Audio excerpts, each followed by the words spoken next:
Today I'm reading to you the third story in the series of Sarah Plain and Tall. This one is called Caleb's Story.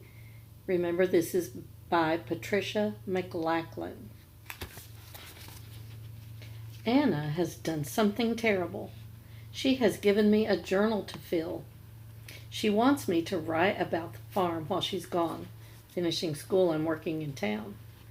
In Anna's journal, the words walk across the page like bird prints in the mud. But it's hard for me.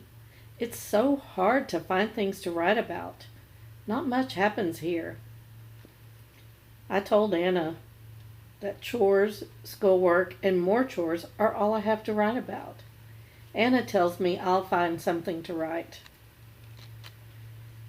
There are things to write about all around you, she said. I don't think so. There's only the cold, the skies as gray as goose feathers, and the wind. Always the wind.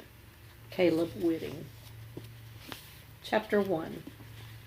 Come find me, Caleb, called my little sister Cassie. She ran out the door and down the steps. Lottie barked and followed her. Nick was older than Lottie. He stayed on the porch and watched. I don't have time. I mean it, Cassie. Cassie ignored me the way she always did when she wanted something. And don't look, she called.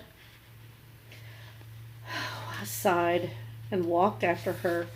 I covered my eyes with my hand, but through my fingers I could still see Cassie run into the barn. 1, 2, 3, I counted. Slower, she cried. 4, 5, 5.5. Papa was hitching Bess to the wagon. Don't be long, he said. Anna's almost ready to leave. Don't worry, this won't take long, Papa. I don't know, Caleb. Cassie is getting better at hiding. I laughed. At least you don't see her feet sticking out anymore.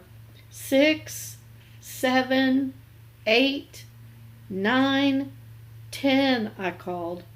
I could hear Cassie laughing, but I couldn't see her. I walked into the barn. It was cool and dark and quiet. A winter sharp smell filled the space. Cassie? There was no answer. There was a time when Cassie would answer me and give away her hiding place. She couldn't help it. Not today. May, my favorite of all our horses, was in her stall. I reached over and touched her nose, and she nickered at me. I could see her breath in the cold air. There was silence. The only sound was the sound of May's breathing. Then I heard Lottie's bark outside and Cassie's voice. Cassie, I hear you. I turned.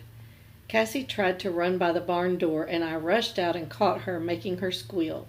I've got you, pal. Cassie laughed, and we began to walk back to the house, Lottie leaping up and down in front of us. Cassie reached up and took my hand, her face suddenly serious. There's a man. What man? Behind the barn, said Cassie. He's wrapped in a green blanket, and he asked me about Papa. I smiled. You and your imaginary friends, Cassie. She scowled at me. There's a man, she insisted. You're stubborn, I told her, like Sarah. Like Mama, Cassie corrected me. You could call her Mama. I could, I said. But you know the story, Cassie. When she first came here, Anna and I called her Sarah. We will always call her Sarah. I will call her Mama, said Cassie. I picked her up. She was so light, and Cassie put her head on my shoulder as we whispered into my ear. Sarah wrapped biscuits in a towel, looked over Sarah's shoulders. Sarah smiled. Papa, Anna tied a ribbon. Men, the ends, opening her eyes. Justin's letters, and nodded. However, she said softly beside me, tease Anna about her boyfriend in time.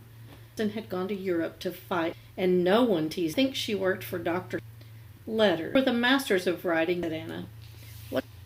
It met each other before they loved each other, complained Cassie. Smiled at her. No wind and snow and cars? Asked Cassie, excited. Some books. It's your job now. You'll, Caleb, said Anna. Someone. Oh, man, I said. I took Cassie's shawl around her shoulders. It shouldn't be snowing. This is the prairie. I stood watching Papa